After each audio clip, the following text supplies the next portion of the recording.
देखिए Stokes law, ये बहुत इंपॉर्टेंट है स्कूल प्लस कंपटीशन। मतलब विस्कोसिटी में जो क्वेश्चन आता है इसी पे आता है मैक्सिमम। आप पीवाईक्यू बनाओगे तो इसी पे मिलेगा। ठीक है, तो जो डेरिवेशन है वो स्कूल में एग्जाम में आता है टर्मिनल वेलोसिटी का,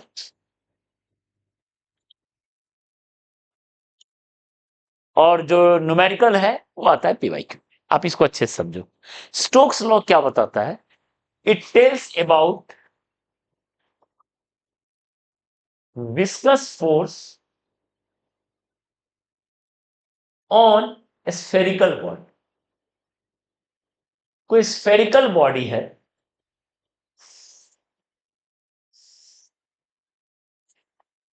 ठीक है, अगर इसका वेलोसिटी v है, ठीक है, इस पे विस्कस फोर्स लगेगा ऊपर, ड्रैग फोर्स। ड्रैग मतलब इसको ड्रैग कर रहा है लिक्विड, लिक्विड में कोई चीज मूव कर रहा है, ठीक है, इस पर बाकी इसका अपना वेट जरूर होगा, वेट तो होगा ही होगा, बुआंसी भी होगा। वेट बुआंसी के अलावा अगर v वेलोसिटी है तो इस पे एक विस्कस फोर्स होगा। तो अब बताओ अगर इसका रेडियस r है, डेंसिटी रो s रो है, जो फ्लूइड है उसका डेंसिटी रो डैश है, ठीक है, तो पहले वेट निकालते हैं। वेट तो होता है वॉल्यूम इंटू डेंसिटी इंटू जी, हो गया। बुआंसी फोर्स, डिस्प्लेस्ड लिक्विड का वेट ऊपर की तरफ, ये तो हम लोग जान रहे हैं। अब बचा बेस, ये कितना, ठीक है, तो ये किसके इक्वल होता है? देखो F V proportional to radius, जितना ज्यादा रेडियस होगा उतना ज्यादा होगा।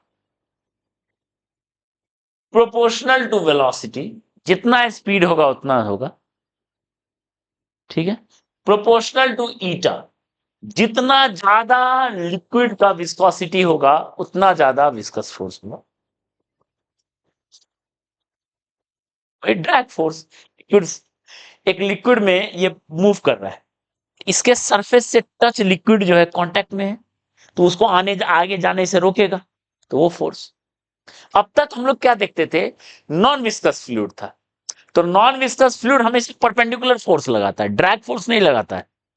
जैसे अगर हम आइडियल फ्लूइड की बात करें, आइडियल फ्लूइड, आइडियल फ्लूइड में अगर कोई सॉलिड बॉडी है, ध्यान देना, तो कैसे फोर्स लगाएगा? ऐसे लगाएगा फोर्स, परपेंडिकुलर, ठीक है।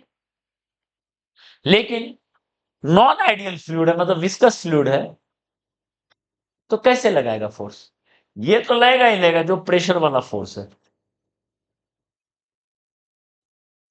साथ में ऐसा एक ड्रैग फोर्स मिलेगा,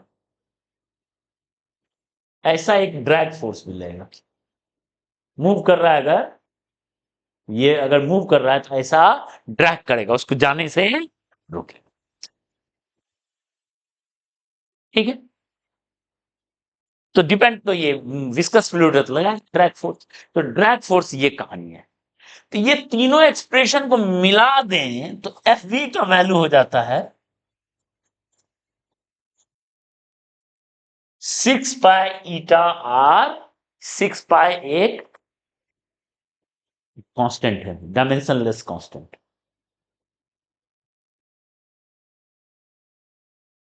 इसी को कहते हैं, this is called Stokes law. इसको कहते हैं क्या? Stokes law. क्लियर है? हाँ, अब ये तो उसका मैथमेटिकल डेरिवेशन में आता है, ऐसे नहीं समझ पाओगे, वो मैथमेटिकल डेरिवेशन इस लेवल में नहीं किया जा सकता, ठीक है। हाँ, उस रिजल्ट का यूज, ठीक है, उस रिजल्ट का यूज है। अब सवाल क्या है, ध्यान दो, स्टोक्स लॉ है में ये है, तो आप इसको क्या कर सकते हो? इसको भी वेरीफाई कर सकते हो, डिराइव दिस यूजिंग डायमेंशन, और इसको हम लोग शायद डायमेंशन में किए भी थे इस फॉर्मूला को। एफ बी का पावर क्या लिखेंगे, eta power A, R power B, V power C. कैसे लिखेंगे, एफ बी जो है proportional to eta power A, R power B and V power C, gets A B C. इसको भी आप ट्राई कर सकते हो, डायमेंशन डिवाइड हो जाएगा। क्लियर है, समझ में आया? दो चीजें डायमेंशन से प्रूव करने, एक वो एक ये, आप इसको ट्राई कर लीजिए। ओके, चलो। जब विस्कस फोर्स ये है 6 पाई ईटा आर वी, और किधर एक्ट करता है, act opposite of velocity, act opposite of velocity, velocity के अपोजिट एक्ट करता है ड्रैग फोर्स। मतलब मान लो एक रेन ड्रॉप, रेन ड्रॉप इसका बहुत अच्छा एग्जांपल समझेंगे रेन ड्रॉप से। रेन ड्रॉप ऊपर से आता है, ठीक है, वेलोसिटी है ऐसे, और ये एयर, चारों तरफ एयर है, एयर एक फ्लूइड की तरह काम कर रहा है। रेन ड्रॉप आ रहा है वी वेलोसिटी से, ड्रैग फोर्स लगेगा ऊपर। रेन ड्रॉप नीचे आ रहा है तो ड्रैग फोर्स ऊपर। दूसरा, दूसरा हम लेते हैं, ये रेन ड्रॉप है, दूसरा लिए मान लो कोई वाटर है, सी वाटर, और ये बबल राइज कर रहा है, air bubble, air bubble rises up V velocity से, तो यहां ड्रैग फोर्स किधर लगेगा बताओ, नीचे। क्लियर है, डन। तो ये कहानी है, तो इसका पूरा कहानी यहां पर आ गया ड्रैग फोर्स का। अब बताओ, तीन फोर्स लग रहा है, अगर हम ये डायग्राम लें, इसमें what is acceleration of ball,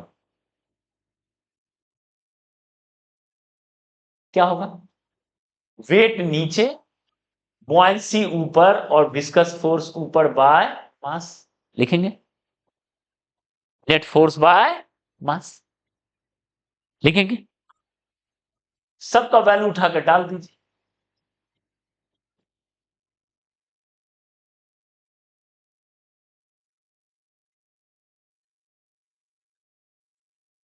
मास हो गया वॉल्यूम इनटू डेंसिटी। अगर हम इस एक्सीलरेशन के एक्सप्रेशन को एलोबरेट करें, ये वाला एक्सप्रेशन यहीं से कट जाएगा, तो यहां पे आएगा 1 minus rho dash by rho into G, पहला एक्सप्रेशन देख लो। यहां तक का एक्सप्रेशन, यहां तक का एक्सप्रेशन तो आसानी से कट जाएगा, 4/3 पाई आर क्यू कट गया, 1 माइनस इतना, ठीक है, माइनस अगला एक्सप्रेशन जो है 6 pi eta R V by 4/3 pi R cube rho. इसको अगर हम पूरा सॉल्व करें, ए इक्वल टू हो जाएगा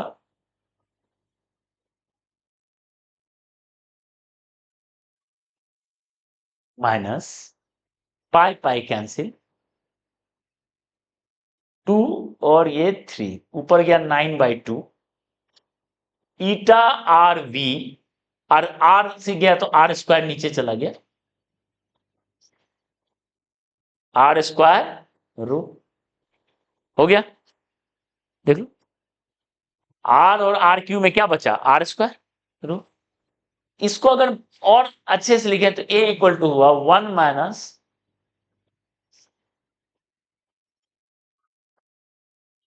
9/2 ईटा आर स्क्वायर रो को एक साथ कर दिए और वी, ठीक है। एक मिनट, इसको हम देखो ऐसे लिखना है, ध्यान दो, ए इक्वल टू ये ब्रैकेट माइनस ये ब्रैकेट इंटू वी, ठीक है। ये ब्रैकेट एक कांस्टेंट है, पूरा एक कांस्टेंट है, देख लो, density of solid, density of liquid है, और ये ब्रैकेट भी कांस्टेंट है। कैसे? विस्कोसिटी का कोएफिशिएंट, रेडियस का स्क्वायर, डेंसिटी ऑफ सॉलिड, सब चीजें, और v ये वेरिएबल है, टाइम के साथ वेरी कर रहा है। यानी a का जो एक्सप्रेशन हुआ, a को आप इतना लिख सकते हैं, a minus bv, where a and b are respective constants।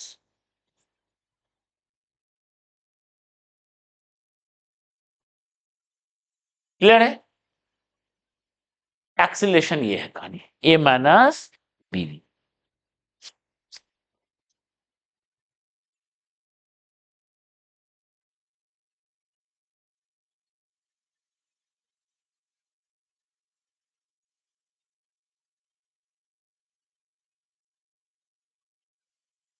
ठीक है, आता है ये डेरिवेशन स्कूल एग्जाम में, इसलिए अच्छे से कर लेना। ठीक है, Stokes law, right Stokes law and derive the expression of terminal velocity. क्या है टर्मिनल वेलोसिटी अभी बता दो। अब बताओ, ये एक्सप्रेशन देख के बताओ, एक बॉल को आपने पानी में छोड़ा, आयरन के बॉल को कोई लिक्विड में छोड़ा, क्या कोई सॉलिड बॉल को लिक्विड में छोड़ा, ठीक है, वो नीचे जाना शुरू हुआ, तो टी जीरो पे मान लो वी जीरो है, तो एक्सीलरेशन का वैल्यू हो गया, वी का वैल्यू जीरो, ए के बराबर हो गया। कोई बॉल को छोड़ते हैं तो ऐसा है कहानी, जैसे जैसे टाइम बढ़ रहा है तो वेलोसिटी बढ़ रहा है, स्पीड उसका क्या हो रहा है, बढ़ रहा है। तो बताओ, v बढ़ेगा तो ये क्वांटिटी बढ़ेगा तो माइनस है, यानी एक्सीलरेशन क्या होगा, घटेगा। नीचे जा रहा है, स्पीड बढ़ता चल रहा है, पर एक्सीलरेशन क्या हो रहा है, बढ़ता चल रहा है। देखो, क्योंकि आगे में माइनस है। तो चलते चलते आफ्टर सफिशियंट लॉन्ग टाइम, मतलब t टेंडिंग टू इंफिनिटी, बहुत लॉन्ग टाइम के बाद v इतना बढ़ जाएगा, v becomes vt, that is called terminal velocity,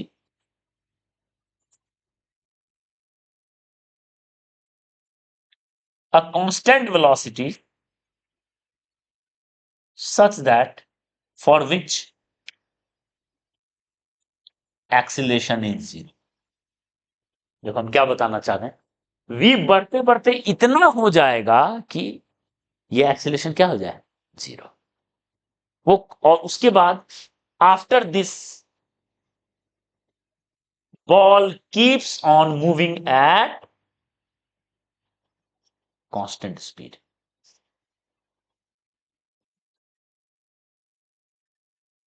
constant terminal speed. इसके बाद एक बार टर्मिनल स्पीड एक्वायर कर लिया बॉल, उसके बाद उसी स्पीड से चलता रहेगा। तुम बोलोगे वेट है, ठीक है, वेट है, बुआंसी है, लेकिन विस्कस फोर्स भी तो है। यानी इस वक्त क्या हो जाएगा, नेट फोर्स क्या हो जाएगा, यानी वेट और बुआंसी, वेट को कौन बैलेंस करेगा, बुआंसी और विस्कस।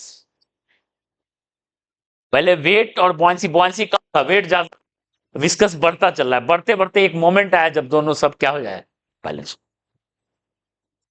तो इस वक्त जो स्पीड होगा उसको क्या बोलेंगे, टर्मिनल स्पीड। इसके बाद स्पीड गेन अब नहीं करेगा, इसके बाद स्पीड गेन नहीं करेगा। ठीक है, तो अब वही निकालना है, what is terminal speed, terminal speed है कितना, वो भी निकालेंगे। बाकी आप देखो, स्पीड अगर टाइम के साथ प्लॉट करो तो इस टाइप का ग्राफ आता है, ये ग्राफ भी पूछा गया एक आध बार। स्पीड जो है टाइम के साथ इस तरीके से बढ़ते बढ़ते बढ़ते कांस्टेंट हो जाएगा,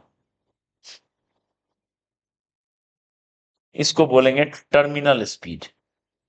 स्पीड बढ़ते बढ़ते बॉल का पहले बढ़ रहा है, बढ़ते बढ़ते फिर क्या हो जाएगा, कांस्टेंट।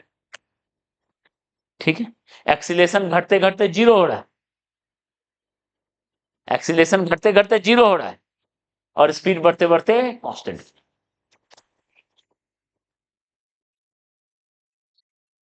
क्लियर है?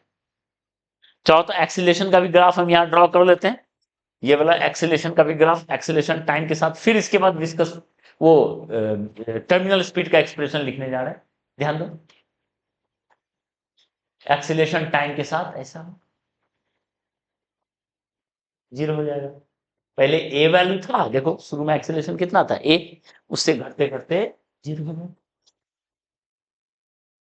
क्लियर है? टर्मिनल स्पीड क्या है समझ में आया? And then what is terminal speed? जब एक्सेलेरेशन क्या हो जाए 0। तो बताओ एक्सेलेरेशन को अगर आप 0 करोगे, ए को 0 करोगे तो क्या होगा? ए माइनस बी इंटू वी का वैल्यू क्या हो गया? वीटी इक्वल टू क्या है? 0। ध्यान दो, यानी A equal to B into V, यानी वीटी का वैल्यू क्या हो गया? A by B. देखो ए ये है, बी ये है, ए बाय बी करोगे तो क्या आएगा एक्सप्रेशन? ए बाय बी करोगे तो घर पे जाकर आप ट्राई करना, ए बाय बी कितना आएगा? कट क्या आएगा? 2/9 आर स्क्वायर रो, ठीक है, G rho minus rho dash. Terminal speed का ये एक्सप्रेशन 2/9 आर स्क्वायर, रेडियस का स्क्वायर, रेडियस ऑफ बॉल जितना उतना टर्मिनल स्पीड होगा। नीचे में विस्कोसिटी कोएफिशिएंट है, मतलब जितना ज्यादा विस्कस होगा उतना कम टर्मिनल स्पीड होगा, ठीक है। G acceleration due to gravity, and rho minus rho dash, मतलब दोनों के डेंसिटी का डिफरेंस, दोनों के डेंसिटी का डिफरेंस, ये है टर्मिनल स्पीड। क्लियर है? समझ में आया टर्मिनल स्पीड? एक्सप्रेशन कैसे डिराइव करना है टर्मिनल स्पीड का, ये आता है स्कूल एग्जाम में। इसके बाद हम लोग ले रहे हैं इसका कॉम्पिटिशन वाला पार्ट क्या क्या है, ठीक है। बाकी स्कूल एग्जाम में सीधा लिख देगा find the terminal speed for the given data, जो डेटा दिया हुआ है, मतलब आपके पास सॉलिड का डेंसिटी दिया है, लिक्विड का डेंसिटी दिया है, ठीक है, ईटा दिया है, रेडियस दिया, बस पुट करना है, निकाल लेना। एक तो स्कूल एग्जाम टाइप में ही है। अब इसके बाद हम लोग कॉम्पिटिटिव फ्लेवर को ला रहे हैं, इसमें क्या क्या है, ठीक है। चलिए जल्दी नोट कीजिए।